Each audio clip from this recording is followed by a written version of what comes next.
ஐயா அவர்கள் அற்புதமாக நேரத்தை சரியாக பயன்படுத்தி சரியாக கருத்துக்களை தெளிவாக அந்த நிமிடத்தில் கொடுத்துள்ளார். ஐயா அவர்களுக்கு நமது இந்திய மனோசக்தி பயிற்சி மையத்தின் சார்பாகவும் நமது சார்பாகவும் பொற்கலங்களால் மீண்டும் ஒரு கைதட்டை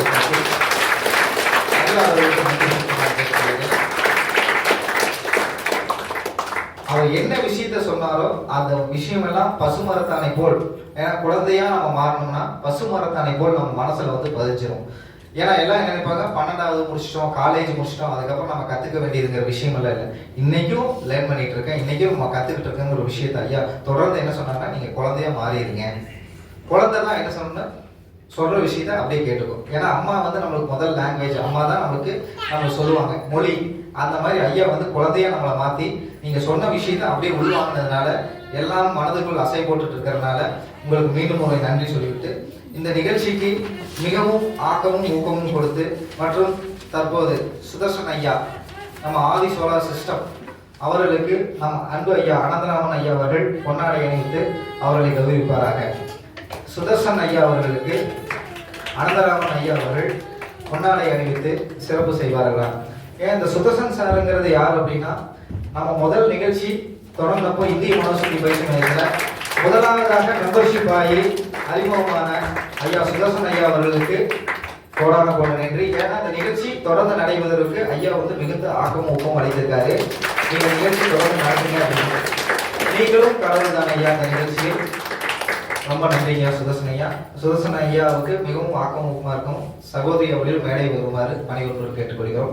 ஏன் அப்படின்னா பெண்கள், அதாவது மார்ச் 8ஆம் தேதி பாத்தீங்கன்னா எல்லாத்துக்கும் தெரியும் சர்வதேச மகளிர் தினம். உங்களுக்கு ஈக்குவல் ரைஸ் நாங்கள் இந்திய மனோசக்தி பயிற்சி கொடுக்குறோம். நீங்களும் மேடைக்கு வருமாறு பணிபுரிவோர் கேட்டுக்கொள்கிறோம். அம்மா பிரேமா மாசிராமி அம்மா அவர்கள் அவருக்கு பொன்னாடியை சிறப்பு செய்வார்கள். நம்ம நிகழ்ச்சியில 100க்கு 100 ஆண்களும் பெண்களும் சமமே. அதுக்கு எடுத்துக்காட்டாக சர்வதேச மகளிர் தினத்தை முன்னிட்டு அம்மா அவர்கள் பொன்னாடை அணிவித்து நன்றி செலுத்துவார்கள்.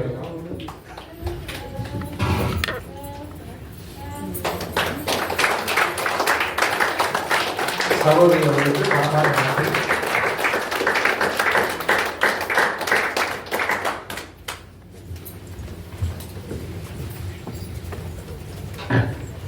இந்த நிகழ்ச்சி சிறப்பாக நடைபெற அனைவரோட ஒத்துழைப்பும் அனைவருடைய பேராதரவும் தான் நிகழ்ச்சி சிறப்பாக நடைபெறுகிறது. இந்த நிகழ்ச்சிக்கு மிகவும் ஆக்கமும் ஊக்கமும் வழங்கக்கூடிய ஐயா திரு மனோசக்தி மாசிலாமணி ஐயா அவர்களுக்கு அருமை நண்பர் அண்ணன் பூபதி அவர்கள் முன்னிலை செய்து ஐயா அவர்களுக்கு சிறப்பு உரை நிகழ்த்த வாய்ப்பு வருமாறு பணிபுரிவோர் கேட்டுக்கிறோம். அண்ணன் பூபதி அவர்கள் முன்னிலை உரை நிகழ்த்தி சிறப்புரை நிகழ்த்த ஐயாவை அழைக்குமாறு கேட்டுக்கொள்கிறேன்.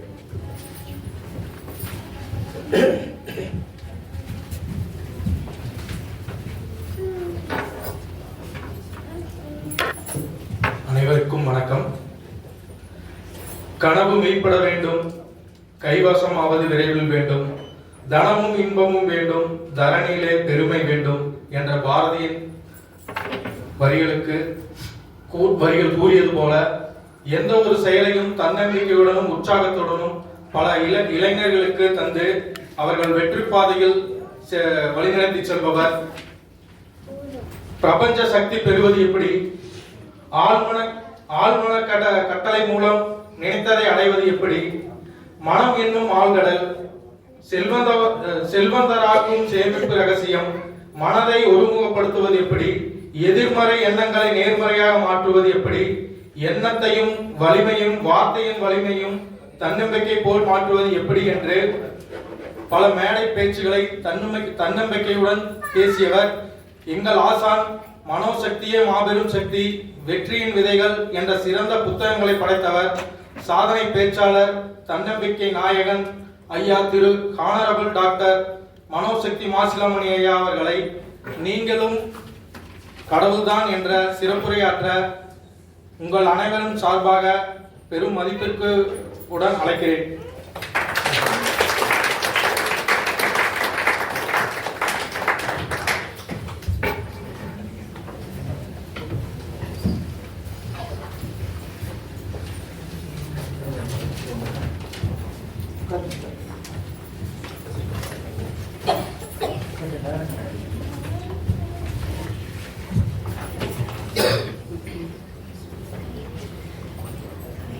கனியிட ஏறிய சுளையும்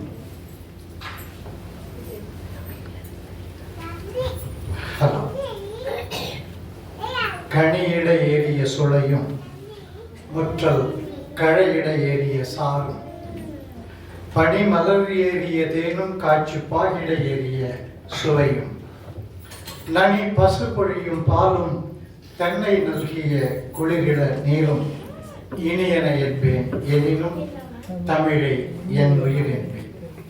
என் தாய் தமிழுக்கு வணக்கத்தையும் நன்றியையும் உரியதாக்கி உலகம் யாவையும் தாமுளவாக்களும் நிலை பெறுத்தலும் நீக்கலும் நீங்களா அழகிலா விளையாட்டுடையார் அவர் தலைவர் அன்னவர்க்கே சரண் நாங்களே என்று எல்லாம் வல்ல இறைநிலையை வணங்கி, அன்பிற்கினிய நண்பர்களே, சகோதரிகளே, தாய்மார்களே, நண்பர்கள், உங்கள் அனைவருக்கும் என்னுடைய பணிவான வணக்கங்களை அன்போடு தெரிவித்துக் கொள்கிறேன்.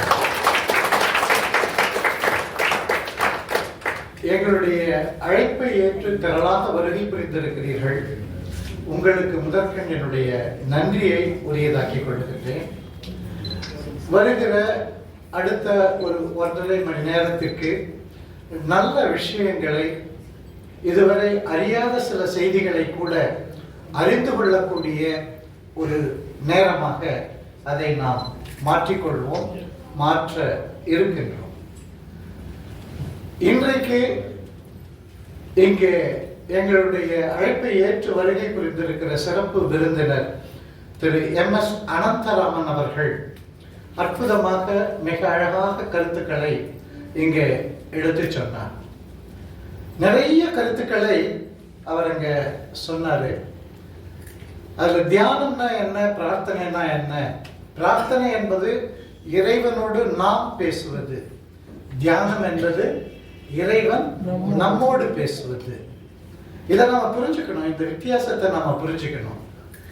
பிரார்த்தனை நாம செய்வதற்காக அமருகிறோமா, அல்லது ஒரு நண்பரை ரோட்ல பாக்குற போது hi, hello, how are you அப்படின்னு நம்ம கேட்கிறோம் பத்தியா, கையை உயர்த்தி.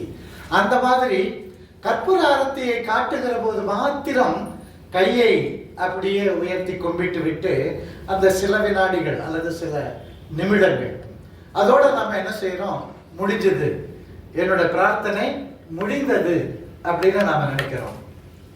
அது அப்படி அல்ல. ஒரு நண்பரிடத்துல உதவியை பெறணும்னு சொன்னா நாம என்ன செய்வோம், அவர்களிடத்துல தொலைபேசியில தொடர்பு கொண்டு முன்னதாகவே அனுமதி பெற்றுவிட்டு அப்பாயின்மெண்ட், பின்னர் அவரை தேடி சென்று அவரிடத்துல அமர்ந்து நாம என்ன செய்யறோம், அவரிடத்துல நம்முடைய சிரமங்களை சொல்லி உதவி தேவை என்று நாம் என்ன செய்யறோம், கேட்கிறோம். அதுபோல இறைவனிடத்திலும் கூட we have to fix up an appointment, ஒரு நேரத்தை ஒதுக்கி அங்கே அமர்ந்து நாம என்ன செய்யறோம், நம்முடைய பிரார்த்தனைய இறைவன் நம்ம நண்பர்களிடத்துல பேசுற மாதிரி உதவியை கேட்பது போல நாம நம்முடைய பிரார்த்தனையை செய்யணும். அதுதான் பெரும்பாலான பிற மதத்தினர் செய்யறாங்க. ஆனா இந்து மதத்தினர் மாத்திரம் கற்பூர ஆரத்தி காட்டுகிற போது கையெடுத்து வணங்குவதோடு சரி, மற்ற நேரத்தில் இறைவனோடு பேசுவதற்கு நேரமே எடுத்துக்கொள்வதே இல்லை. ஆனா நாங்கள் அந்த பிரார்த்தனையை எப்படி எடுத்துக்கிறோம் அப்படின்னு சொன்னா, அமர்ந்து பேசுவதற்காக ஒரு அரை மணி நேரம் 1 மணி நேரம் எடுத்துக்கொள்ளுகின்றோம். சொல்லப்போனா என்னோடு கூட இருக்கக்கூடிய இந்த நண்பர்களும் கூட அப்படித்தான் பிரார்த்தனையில ஈடுபடுகிறார்கள். We have to fix up an appointment with God and we have to converse with Him. We have to talk with Him. அதுதான் பிரார்த்தனை. சரி, அழகாக நிறைய கருத்துக்களை சொன்னார். The greatest thing in life is being sincere to smallest thing.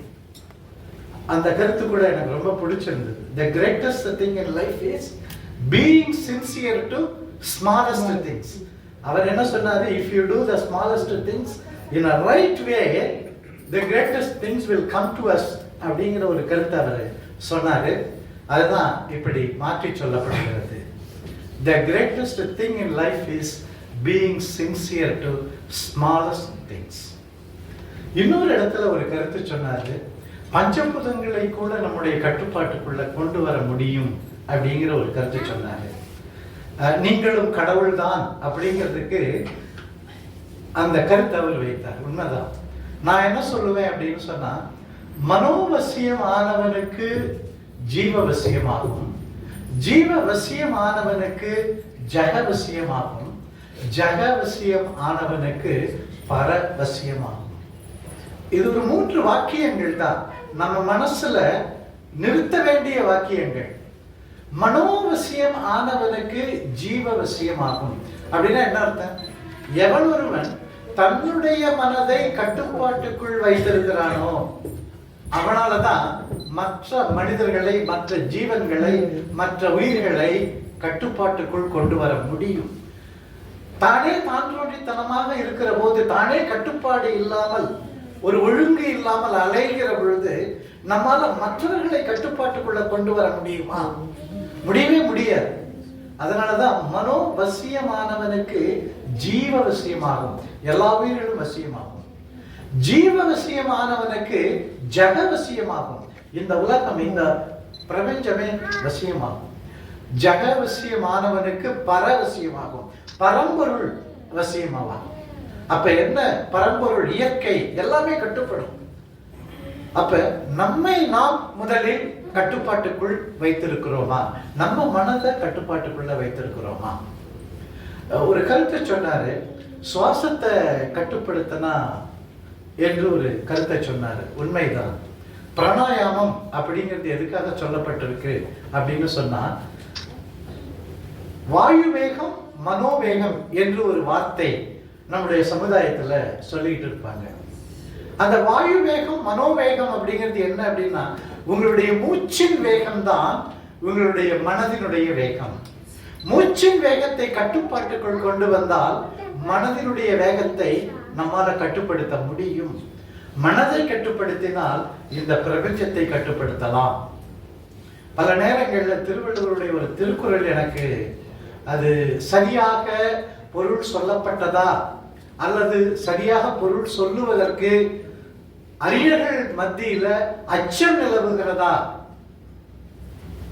அதாவது அது என்ன அப்படின்னு சொன்னா, தெய்வம் தொழால் கொழுநன் தொழுதழுவால் பெய்யன பெய்யும் மழை அப்படிங்கிற ஒரு திருக்குறளுக்கு மிகச் சரியாக பொருள் சொல்லப்பட்டிருக்கிறதா அப்படின்னு கேட்டா நிறைய பேர் பயப்படுறாங்க. அந்த குறளுக்கு பொருள் சொல்லுவதற்கே பயப்படுகிறார், துணிந்து சொல்ல மாட்டாங்க. தெய்வத்தை தொழ மாட்டாளாம், கணவனை மாத்திரமே கடவுள் என்று தொழுவாளாம். அந்த பெண்மணி இயற்கையை பார்த்து, மேகத்தை பார்த்து, மேகமே பொழி மழை பெய் என சொன்னால் மழை பொழியும் அப்படிங்கிற ஒரு கருத்தை நிறைய அறிஞர்கள் மறுக்கிறார். அவங்களுக்கு அதுல நம்பிக்கை இல்லை.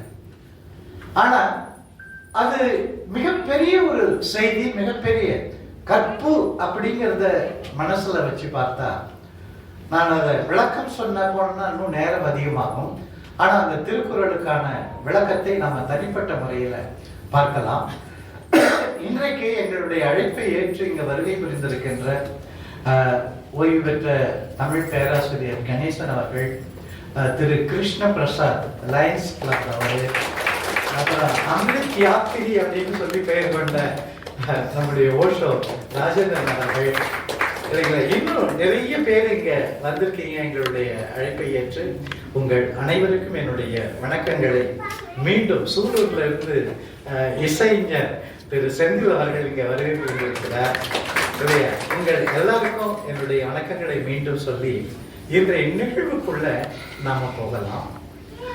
இன்றைக்கு நாம் தந்திருக்கிற தலைப்பு, நாம பேச இருக்கிற அந்த தலைப்பு என்ன அப்படின்னு பார்த்தோம்னா, நீங்களும் கடவுள் தான் அப்படின்னு சொல்லி.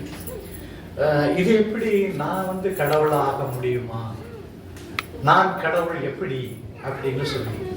ஆனா அதுக்கு டாக்குமெண்ட்ரி எவிடன்ஸ் அப்படின்னு சொல்ல போனா வேதங்களில் இருந்துதான் நாம குறிப்புகளை எடுத்து சொல்லணும். ரொம்ப எளிமையான விஷயங்கள், அதையெல்லாம் நாம பார்க்கலாம். இது போன்ற நிகழ்வுகளில் பங்கு பெறுகிற போது மாற்றம் என்பதை பற்றி அவர் சொன்னார். சொல்லப்போனா கடந்த ஒரு தேர்தலில் பாமக என்ற கட்சியினர் தான் அந்த மாற்றம் என்கிற வார்த்தையை அதிகமா பயன்படுத்தினாங்க. மாற்றம், முன்னேற்றம் என்று அவர்கள் சொன்னார்கள். அது உண்மைதான். மாற்றம் எப்பொழுது நிகழ்கிறதோ அப்பொழுதுதான் நம்முடைய வாழ்க்கையில முன்னேற்றம் நிகழும். மாற்றம் நிகழாத போது முன்னேற்றமே நிகழ்வதே இல்லை, இல்லையா? கோரக்கும்பர் என்று நம்ம இந்திய திருநாட்டுல ஒரு சாது ஒருவர் வாழ்ந்து வந்தார். வடநாட்டுல வாழ்ந்து வந்தார். கோரக்கும்பர். கும்பம்னாலே பானை என்று பொருள் தெரியும் நமக்கு. அவர் ஒரு குயவர் இனத்தை சார்ந்தவர். அந்த இனத்தை சார்ந்த காரணத்தினால அவருக்கு அப்படி ஒரு பெயர், கோரக்கும்பர் அப்படின்னு பேரு. அவருக்கு நிறைய அன்பர்கள், நண்பர்கள் நிறைய பேர் இருந்தாங்க. அவர் அவ்வப்பொழுது இது போல சொற்பொழிவுகள் நிகழ்த்துவது, ஆன்மீக உரைகள் நிகழ்த்துவது, இதெல்லாம் வழக்கம். அதனால நிறைய பேர் அவருக்கு இருந்தாங்க. அந்த அன்பர்கள் அனைவரும் ஒன்று சேர்ந்து ஒரு முறை கோரக்கும்பர் இடத்துல ஒரு வேண்டுகோள் வைத்தாங்க. ஐயா, நாம எல்லாம் அப்பப்ப சந்திக்கிறோம், பேசுறோம், ஆனா நாம எல்லாரும் ஒரு ஆன்மீக சுற்றுலாவுக்கு ஏற்பாடு செய்தால் என்ன அப்படின்னு கேட்டாங்க. பேஷ், போய் வரலாமே, எல்லாரும் சந்தோஷமா போயிட்டு வரலாமே, ஆன்மீக சுற்றுலா, கோயில், குளங்கள், புண்ணிய நதிகள் இதெல்லாம் நீராடிட்டு வரலாமே அப்படின்னு. ஐயா, எங்களுக்கு ஒரு ஆசை, நீங்களும் எங்க கூட வரணும், அந்த ஆன்மீக சுற்றுலாவுக்கு நீங்களும் எங்களோடு கூட சேர்ந்து வரணும் அப்படின்னு அவர் இடத்துல வேண்டுகோள் வைத்தாங்க. அப்ப கோரக்கும்பர் என்ன சொன்னாரு, என் மேல வைத்திருக்கிற அன்புக்கு ரொம்ப நன்றி, ஆனா என்னுடைய வயது எப்படி இருக்கு பாருங்க, உங்களோடு நீண்ட தூர பயணம் எல்லாம் என்னால செய்ய முடியாது, அதனால என்னுடைய வருகையை நீங்க எதிர்பார்க்காதீங்க, என்னுடைய ஆசீர்வாதம் உங்களுக்கு எப்பொழுதுமே உண்டு, நீங்கள் மகிழ்ச்சியாக சென்று வாருங்கள் அப்படின்னு சொன்னார். ஆனா அந்த ஆன்மீக சுற்றுலாவுக்கு ஏற்பாடு செய்தவர்கள், ஐயா நீங்க வரலன்னு சொன்னா எங்களுக்கு அது ஒரு பெரிய ஏமாற்றம், ஒன்று செய்யுங்கள், உங்கள் சார்பாக நீங்கள் ஏதேனும் ஒரு பொருளை எங்களிடத்துல கொடுத்து அனுப்புங்க, நாங்க அந்த பொருளை எங்க கூட வச்சுக்கிட்டு அந்த ஆன்மீக சுற்றுலாவை பார்க்கிறோம், அந்த பொருளை பத்திரமாக கொண்டு வந்து உங்க இடத்துல கூட நாங்க சேர்த்துடுறோம், நீங்க இருக்கிறால் போல எங்களுக்கு ஒரு உணர்வு உண்டாகும், அதனால நீங்க ஒரு பொருளை எங்களுக்கு கொடுங்க அப்படின்னு. அவர் யோசனை பண்ணாரு. சரி, ரைட், பரவாயில்ல அப்படின்னு தன்னுடைய ஆசிரமத்தினுடைய பின்பக்கத்துல ஒரு சிறிய காய்கறி தோட்டம், அந்த தோட்டத்துக்கு போனாரு. அங்க பாகற் கொடியில அழகா பசுமையாக ஒரு பாகற்காய் அது காய்த்து நன்றாக அது தொங்கிக் கொண்டிருந்தது. அந்த பாகற்காயை பறித்து கொண்டு வந்து அவர் என்ன செய்தாரு, அந்த ஆன்மீக சுற்றுலா செல்ல இருக்கிற அன்பர்களிடத்துல இதை நீங்க வைத்துக் கொள்ளுங்கள், நீங்கள் எங்கெல்லாம் செல்லுகிறீர்களோ, எந்த புண்ணிய தீர்த்தத்துல நீராடினாலும் அந்த பாகற்காயையும் நீராட்டுங்கள், எந்த கோயில்ல நீங்க தரிசனம் செய்தாலும் அந்த பாகற்காய்க்கும் தரிசனத்தை காட்டுங்கள் அப்படின்னு சொல்லி அந்த பாகற்காயை அவர் இடத்துல கொடுத்தாங்க. அவங்க ரொம்ப பயபக்தியோடு மரியாதையோடு அந்த பாகற்காயை ஒரு துணியில வாங்கி, ஈரமான துணியில வாங்கி வைத்து சுற்றி தங்களோடு வைத்து கொண்டு அவர்கள் ஆன்மீக சுற்றுலாவை தொடங்கினாங்க. பல இடங்களுக்கு போனாங்க, பல கோயில்கள், பல ஆறுகள், பல குளங்கள் நீராடினார்கள், சாமி தரிசனம் பண்ணாங்க. எல்லாம் முடிஞ்சு கடைசியா அவங்க தங்களுடைய ஊருக்கு வந்தாங்க. ஆசிரமத்துக்கு போய் கோரக்கும்பர் அவருடைய கால்களை தொட்டு வணங்கிட்டு அவர் கொடுத்த அந்த பாகற்காயை அவருடைய திருவடிகள்ல சமர்ப்பணம் செய்தாங்க. சாமி, நீங்க கொடுத்த பாகற்காய் இதை வச்சிருக்கேன் அப்படின்னு. உடனே அவர் என்ன சொன்னாரு, எதுக்கு இந்த பாகற்காய் என் கையில கொடுக்குறீங்க, இதை துண்டுகளாக நறுக்கி எல்லோருக்கும் பிரசாதமாக வழங்குங்கள் அப்படின்னு சொன்னார். உடனே எல்லாரும் அந்த பாகற்காயை துண்டாக நறுக்கி ஆளுக்கு ஒரு துண்டு கொடுக்கப்பட்டது. எல்லோரும் கையில வாங்கி வச்சுக்கிட்டு, யூஸ்வலா சாதாரணமா பிரசாதம் அப்படின்னு சொன்னா இனிப்பான பொருளை தான் பிரசாதமா தருவாங்க. ஆனா இங்க கோரக்கும்பர் கசப்பாக இருக்கக்கூடிய பாகற்காயை கையில கொடுத்திருக்காரு. எல்லோரும் யோசிக்கிறார்கள், அதை வாயில போடலாமா, ஐயோ கசக்குமே இல்லையா என்றெல்லாம் யோசித்துக் கொண்டிருக்கிற வேளையில கோரக்கும்பர் அவர்களை பார்த்து சொன்னாரு, ஏன் யோசிக்கிறீங்க, வாயில போட்டு தின்னுங்க, கடிச்சு மென்று பாருங்கள் அப்படின்னு சொன்னார். எல்லோரும் மெல்ல தொடங்கினார்கள். வாயில போட்டு முகம் கோணலாக மாறியது. கசப்பு சுவை மனம் ஏற்றுக்கொள்ளவில்லை. கசப்பை விரும்பி சாப்பிடுறது இல்லை இல்லையா, அதனால ஒரு மாதிரி கோணலா முகம் சுழித்தார்கள் எல்லோரும். கோரக்கும்பர் கேட்டாரு, ஏன் முகத்தை சுழிக்கிறீங்க அப்படின்னாரு. ஐயா கசக்குதுங்க ஐயா. என்ன என்ன, எத்துணை புண்ணிய நதிகளில் நீராட்டப்பட்டிருக்கிறது, எத்துணை கோயில்களில் அது தரிசனம் செய்திருக்கிறது சுவாமியே, இன்னமும் அந்த பாகற்காய் தன்னுடைய குணத்தை மாற்றிக்கொள்ளவில்லையா? அது தன்னுடைய குணத்தை மாற்றிக்கொள்ளவில்லை என்று சொன்னால் இந்த ஆன்மீக பயணத்தால் என்ன உபயோகம் அப்படின்னு சொல்லி கேட்டாராம். அது மாதிரி சரி, பாகற்காய் தான் அதனுடைய குணத்தை மாற்றிக்கொள்ளவில்லை, நீங்களாவது உங்களை மாற்றிக்கொண்டீர்களா அப்படின்னு கேட்டாரா இல்லையா? அந்த மாற்றம், நாம காவிரி ஆடிலன், கங்கை ஆடிலன், எங்க போய் நாம குளிச்சுட்டு வந்தாலும், எத்தனை சாமியை தரிசனம் பண்ணாலும், ராமேஸ்வரம் போனாலும் சரி இல்லையா, அல்லது காசிக்கு போனாலும் சரி, நம்ம மாற்றம் நம்முடைய மனசுல நம்முடைய செயல்களில் மாற்றம் நிகழவில்லை என்று சொன்னால் மாற்றம் நம்முடைய வாழ்க்கையில நடைபெறப் போவதே இல்லை. அதை முதலில் நாம புரிந்து கொள்ள வேண்டும். அந்த வகையில தான் மாற்றத்தை பற்றி அழகா அவர் சொன்னாரு. அதுக்காக தான் இந்த கதையை உங்ககிட்ட சொல்லணும்னு தோணுச்சு, அதனால அதை நான் சொன்னேன். அடுத்து நம்முடைய இன்றைய பாடம் நம்ம என்ன பேசணும் அப்படின்னு நினைச்சோமா, நீங்களும் கடவுள் தான். திருமூலர் என்கிற ஒரு தமிழ் தாத்தா, நம்முடைய தாத்தா தான், பல தலைமுறைகளுக்கு முன்னால அவர் நம்முடைய இனத்துல இருந்தவர். அவர் ஒரு பாடல் சொல்லி இருக்காரு, தன்னை அறிய தனக்கு ஒரு கேடில்லை, தன்னை அறியாமல் தானே கெடுகின்றான், தன்னை அறியும் அறிவை அறிந்த பின் தன்னையே அர்ச்சிக்க தாம் இருந்தாரே அப்படிங்கிற ஒரு பாட்டு. இந்த பாட்டு ரொம்ப எளிமையான பாட்டு, இதுல கடினமான சொற்கள் ஏதும் இல்லை. தன்னை அறிய தனக்கு ஒரு கேடில்லை. நீ யார் என்பதனை நீங்கள் அறிந்து கொண்டால் உங்களுக்கு எந்த விதமான கேடுகளும் இல்லை. தன்னை அறியாமல் தானே கெடுகின்றான். நான் யார் என்பதனை அறிந்து கொள்ளாத காரணத்தினால்தான் எனக்கு எல்லா கெடுதல்களும் உண்டாகின்றன. அதைத்தான் சொல்றார், நீங்கள் உங்களை யார் என்று அறிந்து கொள்ளாத காரணத்தினால்தான் எல்லா துன்பங்களும் நமக்கு வாழ்க்கையில உண்டாகிறது. இது திருமூலருடைய கருத்து. தன்னை அறியும் அறிவை அறிந்த பின், நான் யார் என்கிற அந்த அறிவு, அந்த ஞானம் மாத்திரம் எனக்கு உண்டாகி இருக்குமே, ஆனால் நான் என்ன செய்வேன், கடவுளை வெளியில போய் தேட மாட்டேன். நான் என்ன செய்வேன், தன்னையே அர்ச்சிக்க, ஓ எனக்குள்ளே அந்த இறை நிலை இருக்கிறது இல்லையா, அதை நான் அறிந்து நான் என்ன செய்வேன், அதை அர்ச்சனை செய்ய தொடங்கிடுவேனா. தன்னையே அர்ச்சிக்க தாம் இருந்தாரே அப்படின்னு அந்த பாடல் முடிகிறது. அப்ப இந்த தன்னை அறிதல், இதத்தான் ரமணர் அவர்கள் நான் யார் அப்படிங்கிற ஒரு தேடல், அந்த தேடலை சிறு வயதிலேயே வர ஆரம்பிச்சிட்டார்.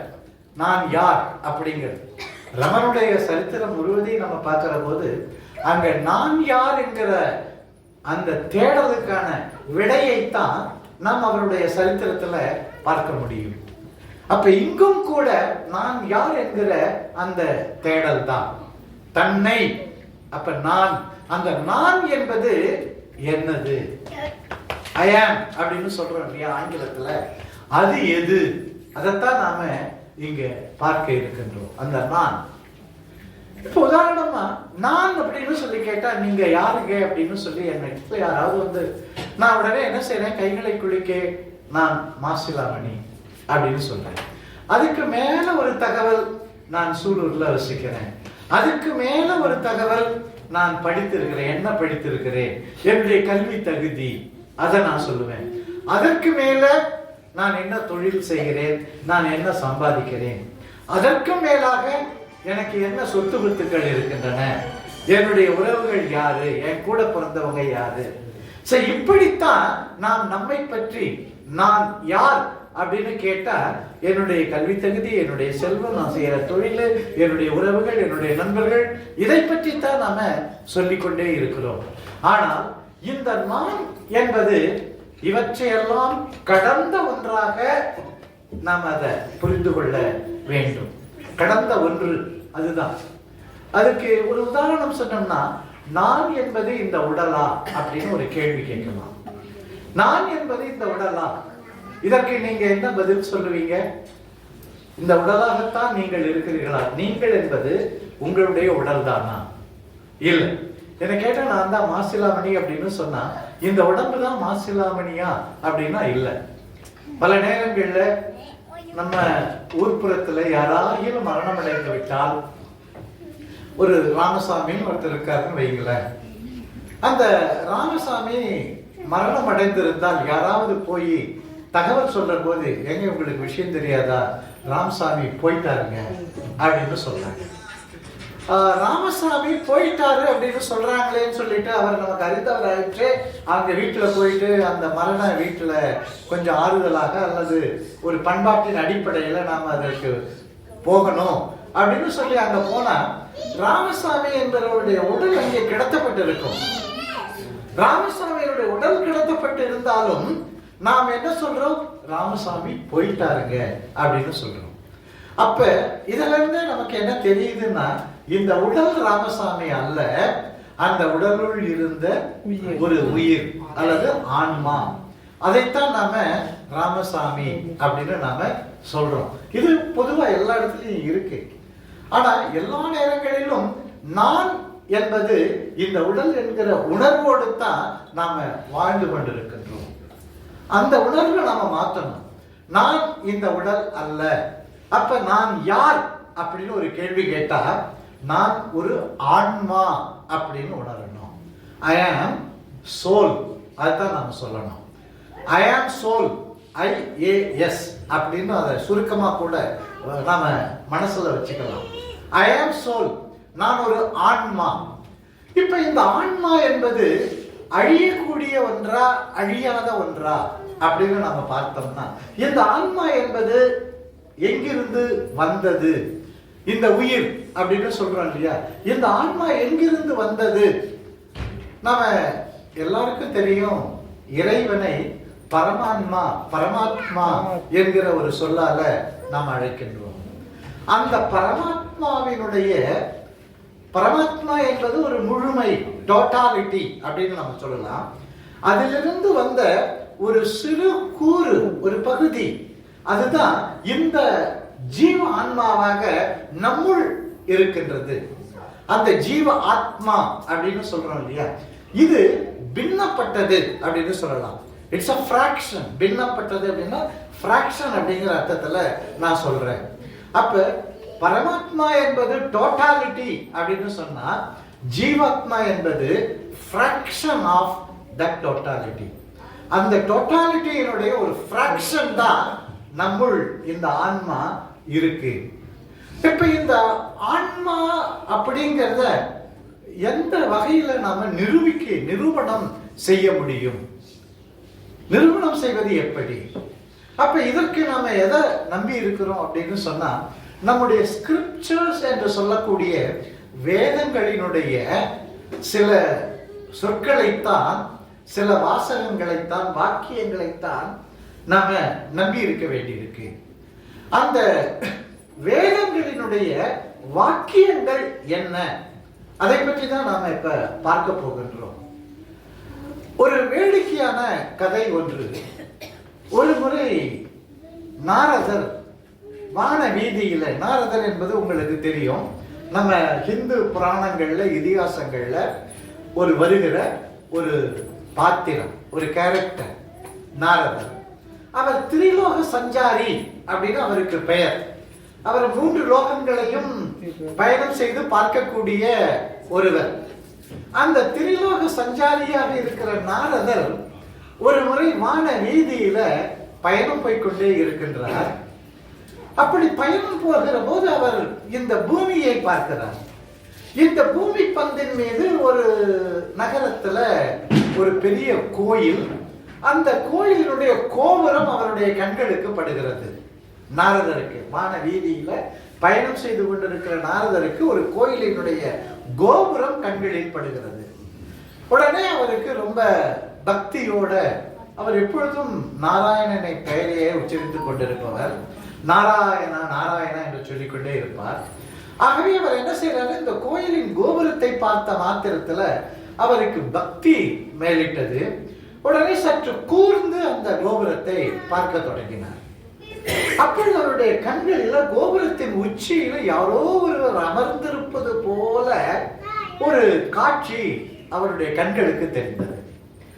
உடனே அவர் என்ன செய்தார், ஒருவேளை திருப்பணி நடக்கிறதோ அந்த கோயிலில், திருப்பணிக்காக ஊழியர்கள் வேலைக்காரர்கள் அங்கே கோயிலிலே பணிபுரிந்து இருக்கிறார்கள், கோவில் கோபுரத்தில் கூட செப்பனிடுவதற்காக அமர்ந்திருப்பார்களோ என்று இன்னும் சற்று கூர்மையாக பார்க்கிறார். அங்கே திருப்பணி எதுவும் நடக்கவில்லை. ஒரு ஒற்றை மனிதர் தனியாக அந்த கோபுரத்தின் உச்சியிலே அமர்ந்து இருப்பதை பார்த்த உடனே, யார் அது, யார் இப்படி தனியாக கோபுரத்தின் உச்சியில அமர்ந்திருக்க முடியும் என்று உடனே என்ன செய்யறாரு, நாரதர் இறங்கி அந்த கோபுரத்துக்கு அருகில வந்து பார்க்கிறார். பார்த்தால் ஆச்சரியம். என்ன அப்படின்னு சொன்னா, கரூரியில் இருக்க வேண்டிய கடவுள் கோபுரத்தின் உச்சியிலே அமர்ந்திருக்கின்றார். உடனே அவரை நெருங்குகிறாரு நாரதர். நெருங்கி பார்த்தா அந்த கடவுள் சற்று விசன குறியோடு, மனதுல கவலையோடு, தலையை சற்று தொங்க போட்ட மாதிரி அந்த கடவுள் அங்க உட்கார்ந்துட்டு இருக்கார். நாரதர் கடவுளை பார்த்த உடனே, சாமி என்னது சாமி, நீங்க இப்படி இங்க உட்கார்ந்துட்டு இருக்கீங்க, கருவறையில எல்லாம் இருக்கணும், மக்கள் எல்லாரும் அங்கதானே உங்களை வழிபாடு செய்வதற்காக வரிசையில நின்றுட்டு இருக்காங்க, நீங்க ஏன் இங்க வந்து உட்கார்ந்தீங்க? சாமி என்ன சொல்றாரு, இந்த மனுஷனுக்கு எல்லா சக்தியையும் கொடுத்தேன், எல்லா ஆற்றலையும் நான் கொடுத்திருக்கிறேன், என்னிடத்துல என்னெல்லாம் ஆற்றல் இருக்கோ சொன்னார்ல, 3 சக்தி, படைத்தல், காத்தல், அழித்தல், அந்த மாதிரி எல்லா சக்தியையும் நான் மனிதர்களுக்கு கொடுத்திருக்கிறேன். ஆனாலும் அவர்கள் அந்த சக்தியை பயன்படுத்தாம தினமும் என்னிடத்துல வந்து கையேந்தி, சாமி எனக்கு இதை கொடு, சாமி எனக்கு அதை கொடு அப்படின்னு கேட்டுக்கொண்டே இருக்கிறார்கள் இல்லையா? என்னால இத பொறுத்துக்கவே முடியல, தாங்கிக்கவே முடியல. என்ன இது, இந்த மனிதர்கள் தங்களை உணராமல் என்னிடத்தில் வந்து இப்படி கேட்டுக்கொண்டே இருக்கிறார்களே, எப்படியாகிலும் இந்த மனிதர்களுடைய பார்வையில் இருந்து தப்ப வேண்டும் என்று நான் என்ன செய்தேன், கருவறையை விட்டு இந்த கோபுரத்தின் மீது வந்து அமர்ந்தேன், யாரும் நம்மை பார்க்க முடியாது அப்படின்னு சொல்லி. அப்பொழுது பார்த்தாலும் கோபுர தரிசனம் கோடி புண்ணியம் என்று வருகிறவர்கள் எல்லாரும் கோபுரத்தை பார்த்து கையெடுத்து கும்பிட்டு கொண்டே செல்கிறார்கள். எனக்கு இப்பொழுது ஒரே கவலை, இந்த மனிதர்களுடைய கண்களில் படாமல் எங்காவது ஒரு இடத்துல இந்த உலகத்துல போய் மறைஞ்சிடணும், இந்த பிரபஞ்சத்துல மறைஞ்சிடணும் அப்படின்னு நான் நினைக்கிறேன். சரி, கண்களுக்கு எட்டாத ஆகாயத்துக்கு போலான்னு பார்த்தா எல்லாம் சாமி கும்பிடுற போது பகவானே அப்படின்னு சொல்லி அண்ணாந்து பார்த்து ஆகாயத்தை தான் கும்பிடுறான், அவங்கிட்ட அங்கேயும் தப்பிக்க முடியாது. கடலுக்கு அடியில போயிடலாமா அப்படின்னு பார்த்தா அவன் அறிவியல்ல நிறைய முன்னேற்றம் அடைந்திருக்கிறான், ஒருவேளை அந்த இடத்துல கூட வந்து என்ன பார்த்தாலும் பார்த்துக்கலாம். அதனால எங்கு போய் மறைவது, இதுதான் எனக்கு இப்ப இருக்கிற பெரிய சவால், குழப்பம். அதனால மனிதர்கள் கண்களில் படாமல் நான் மறைந்து கொள்ள வேண்டும். நாரதா, உனக்கு ஏதேனும் யோசனை உண்டாகிறதா, கொஞ்சம் சொல்ல, எனக்கு உதவி செய்ய. நாரதர் யோசனை பண்ணாரு, சாமி இதுக்கா நீங்க போய் இப்படி கவலைப்பட்டு இருக்கிறீங்க, நான் ஒரு இடம் சொல்றேன், அந்த இடத்துல போய் நீங்க உட்கார்ந்தீங்கன்னா ஒருத்தரும் உங்களை திரும்பி கூட பார்க்க மாட்டாங்க. சொல்லு சொல்லு சொல்லு, எந்த இடம் அப்படின்னு கடவுள் கேட்கிறாரு. நாரதர் சொல்றாரு, இந்த மனுஷங்களுக்கு மனசுன்னு ஒண்ணு கொடுத்தீங்கல்ல, அந்த மனசுக்குள்ள போய் உட்காருங்க சாமி, உங்களை ஒருத்தரும் பார்க்க மாட்டான் அப்படின்னு சொல்லி நாரதர் சொன்னாரா. கடவுளுக்கு ஒரே மகிழ்ச்சி, நாரதா உனக்கு ரொம்ப நன்றியப்பா என்று சொல்லி அன்றைக்கு வந்து நம்ம மனசுக்குள்ள உட்கார்ந்தாரா அந்த கடவுள். உண்மைதான், அந்த கடவுள் இங்க உள்ள இருக்கிறாரு, நம்ம உடம்புக்குள்ளே இருக்கிறாரு. நம்ம உணவை தேடி தேடி சாப்பிடுறோம், வாயில நல்லா சுவையா இருக்கு அப்படிங்கிறோம். இந்த தொண்டைக்கு கீழே போயிடுச்சுன்னா அந்த உணவை செரிக்க வைக்கிறது யாரு அப்படின்னு யோசனை பண்ணா நம்மளா செரிக்க வைக்கிறோம்? இல்ல, நமக்குள்ள இருக்கிற அந்த கடவுள் தான் என்ன செய்யறாரு, அந்த உணவை செரிக்க வைக்கிறாரு. நாம தண்ணி நிறைய குடிக்கிறோம், இல்ல தண்ணி குடிக்காம போயிடுறோம், உப்பு சேர்த்து சில நேரங்கள்ல உணவை அதிகமா சாப்பிட்டுறோம் சுவையா இருக்குதுன்னு சொல்லி. சில நேரம் உப்பே சேர்த்துக்காம சாப்பிட வேண்டிய சூழ்நிலை கூட உண்டாகுது. அப்ப இந்த உடம்புல தண்ணி எவ்வளவு இருக்கணும், உப்பு எவ்வளவு இருக்கணும், அத ஒவ்வொரு வினாடியும் அந்த சிறுநீரகங்களுக்குள்ள அறிவாக இருந்து, பேரறிவாக இருந்து அந்த தண்ணீரை வெளியே நீக்கிறது, அந்த தண்ணீரை கட்டுப்படுத்தி வைப்பது, உப்பை வெளியே நீக்குவது, உப்பை உடலுக்குள்ள வைத்திருப்பது, இப்படி போன்ற அற்புதமான நாம் ஆரோக்கியமாக இருப்பதற்கு நமக்கு கூட நம்ம உடம்பு மேல அவ்வளவு அக்கறை இல்லை. நம்ம மேல அக்கறை இருந்ததுன்னா நாம ஏன் ஒரு குப்பை தொட்டியை போல கண்டதையும் வாங்கி இல்லையா வாயில போட்டுக்கிட்டே இருப்போம். சமீபத்துல நான் ஒரு நண்பரை சந்திச்சேன், எனக்கு கொஞ்சம் உடல்நிலை சரியில்லையேன்னு. அப்ப அவர் எனக்கு சில அறிவுரைகளை சொன்னார், அது உங்களுக்கும் பயனுடையதா இருக்கும் அப்படிங்கிறதுனாலதான் நான் சொன்னேன். அதுக்கு மேல நானும் கூட கொஞ்சம் டிப்ளமா இன் அக்குபஞ்சர் சயின்ஸ் படிச்சிருக்கிறதுனாலையும் அதை உங்ககிட்ட சொல்றேன். காலையில 9 மணிக்குள்ளார உணவை முடிச்சுக்குங்க அப்படிங்கிற. நாம எல்லாருமே சில நேரத்துல 9 மணிக்கு மேல 10 மணி 11 மணி அப்படின்னு கூட, சில அலுவலகம் போறவங்க 8:30 மணி 9 மணிக்கெல்லாம் சாப்பிட்டு முடிச்சா கூட இந்த 11 மணிக்கு முன்னாடி என்ன செய்யறாங்க, பட்சணங்கள் சாப்பிடுறது, ஒரு வடையோ ஒரு பஜ்ஜியோ சாப்பிடுறது, டீ குடிக்கிறது, காபி குடிக்கிறது, இந்த மாதிரி பழக்கங்களை எல்லாம் நாம வைத்திருக்கிறோம். இது ஒரு கெட்ட பழக்கம், இது உடல் நலத்துக்கு கேடு என்று அவர் அறிவுறுத்தினார். அதை நான் அப்புறம் தான் பின்பற்றுறேன், ரொம்ப ஸ்ட்ரிக்டா பின்பற்றுறேன். அப்ப காலை உணவு என்பது 8:30 மணிக்குள்ளார. ஏன்னா காலையில 7 மணியிலிருந்து 9 மணி வரை இரைப்பைக்கான நேரம் என்று அந்த பயாலஜிக்கல் கிளாக், நம்ம உடம்புல இருக்கிற பயாலஜிக்கல் கிளாக், அது என்ன எப்பொழுது அப்படின்னு பார்த்தோம்னா 7 மணியிலிருந்து 9 மணி வரை இரைப்பைக்கான நேரம். அந்த நேரத்துல தான் உணவு சாப்பிடணும்.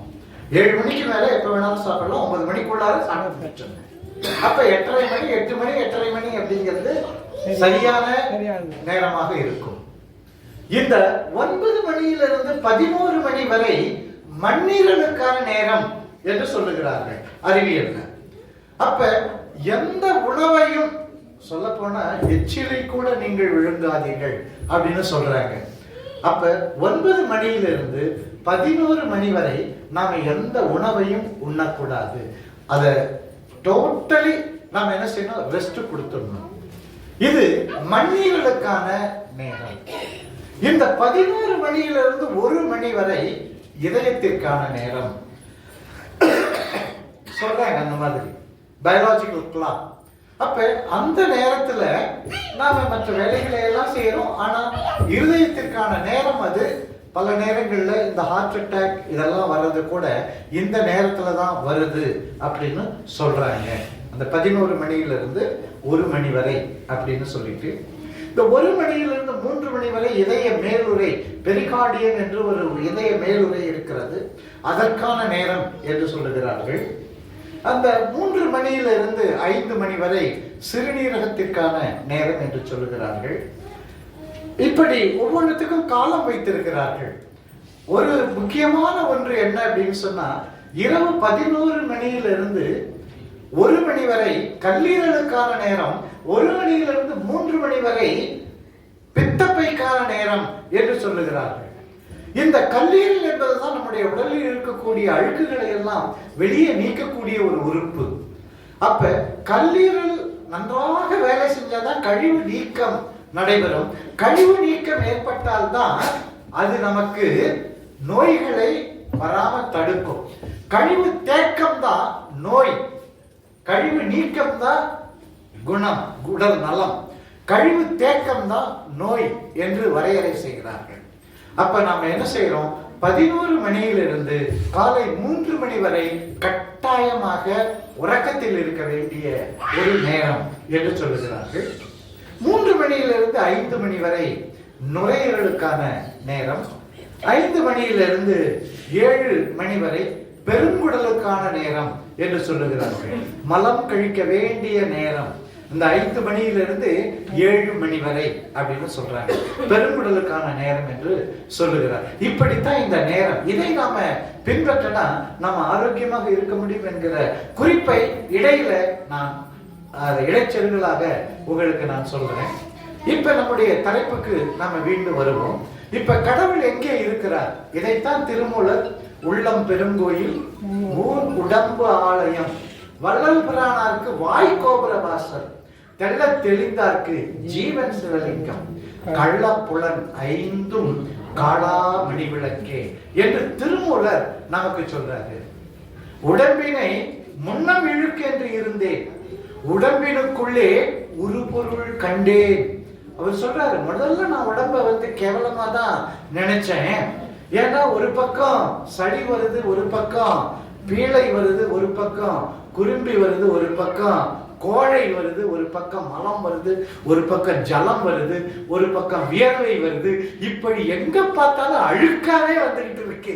இந்த உடம்பு ரொம்ப கேவலமான உடம்பு அப்படின்னு ஆரம்பத்துல நான் நினைச்சேன். உடம்பினை முன்னம் இழுக்கு என்று இருந்தேன், உடம்பினுக்குள்ளே ஒரு பொருள் கண்டேன். இப்பதான் எனக்கு அந்த ரகசியமே தெரியுது. அந்த சாமியே இங்கதான்டா இருக்குது. மகாகவி பாரதியார் ஒரு கவிதை சொல்றாரு, சாமி நீ கடவுள் நீயே. மகாகவி பாரதியினுடைய அந்த மகாகவி பாரதி சாதாரணமான மனிதர் அல்ல, அவர் ஒரு மிகப்பெரிய ஞானி. அதனாலதான் இந்த வரி அவரால் எழுத முடியுது. சாமி நீ கடவுள் நீயே, தத்துவமசி நீயே அகுதாம். அவர் சொல்ற அந்த வார்த்தையை பாருங்க, தத்துவமசி நீயே அகுதாம். பூமியிலே சாமி இல்லை என்று புகழ்வது நின் மனத்துளே புகுந்த மாயை. சாமி நீ அம்மாயை நீக்கி சதா காலம் சிவோகம் என்று சாதிப்பாயே என்று ஒரு கவிதை, ஒரு 4 வரி கவிதைய மகாகவி பாரதி சொல்லி இருக்கிறாரு. இப்ப மகாகவி பாரதி சொன்ன ஒரு இடத்துல புதிய ஆத்திச்சூடியை படிச்சு பார்த்தோம்னா அதுல அவர் என்ன சொல்றாரு, தெய்வம் நீ என்று உணர் அப்படின்னு ஒரு வாசகம் சொல்றாரு. மகாகவி பாரதி சொல்ற, தெய்வம் நீ என்று உணர், நீ உணர்ந்து கொள், நீதான் தெய்வம் என்பதனை. உடம்பினுக்குள்ளே ஒரு பொருள் கண்டேன். அந்த ஒரு பொருள் எது அப்படின்னு சொன்னா நமக்குள்ளே இருக்கிற அந்த தெய்வம் தான். இப்ப இதுக்கு டாக்குமெண்ட்ரி எவிடன்சஸ் அப்படின்னு நாம போனோம்னா சிலவற்றை நாங்க இந்த எல்இடி ப்ரொஜெக்டர்ல படமாக காட்ட விரும்புறோம். இப்ப கொஞ்ச நேரம் நம்ம அந்த ஸ்கிரீன் கூட இப்ப கொஞ்சம் பார்க்கலாம்.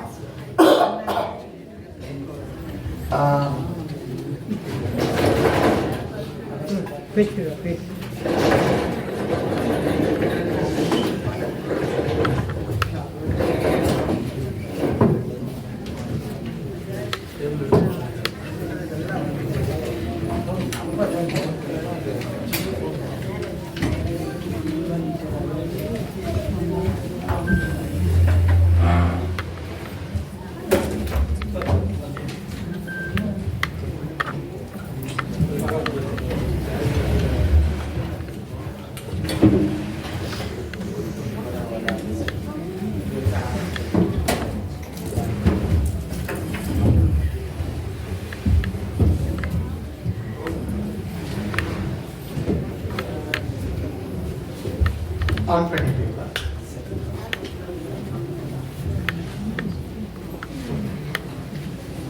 இது ஸ்கிரீன் கொஞ்சம் சுருக்கமா இடிக்குது தம்பி, கார்ல இடி சளி வச்சாரு.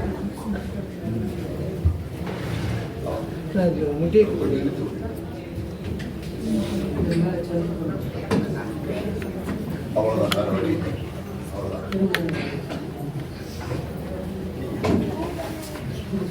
சிவகுமார்.